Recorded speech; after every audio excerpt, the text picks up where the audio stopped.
चलिए पीईटी 2025 के सिलेबस को डिकोड करते हैं और बनाते हैं तैयारी की एक स्मार्ट स्ट्रैटेजी।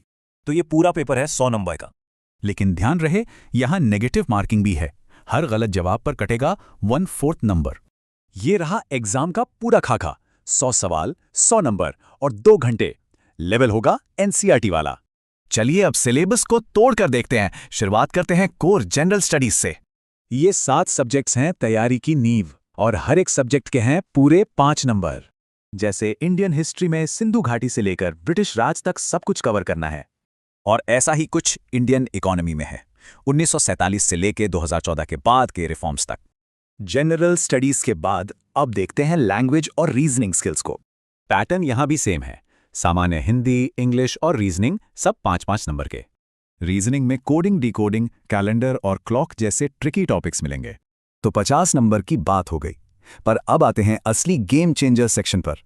जी हाँ, सिर्फ 5 सेक्शन और सीधे 50 नंबर। मतलब आधा पेपर तो बस यहीं से आता है। सबसे पहले करंट अफेयर्स, देश दुनिया की खबरों पर नजर रखने के मिलेंगे पूरे 10 नंबर। फिर है जनरल अवेयरनेस, भारत के पड़ोसी देश, संगठन, ये सब दिलाएंगे 10 नंबर। इसके बाद है हिंदी, 2 अनसीन पैसेज का एनालिसिस और सवाल और 10 नंबर पक्के। और आखिरी 2 हाई स्कोरिंग एरियाज हैं डेटा इंटरप्रिटेशन पर। यहां स्किल्स टेस्ट होंगी। देखिए, ग्राफ इंटरप्रिटेशन में 2 ग्राफ से जुड़े सवालों के लिए मिलेंगे 10 नंबर। और 5वां भी बिल्कुल ऐसा ही है, बस ग्राफ की जगह होंगे 2 टेबल्स, इसके भी 10 नंबर हैं। तो जब सिलेबस का ये पूरा मैप सामने है तो तैयारी की बेस्ट स्ट्रैटेजी क्या होगी? देखिए, 3 स्टेप अप्रोच है।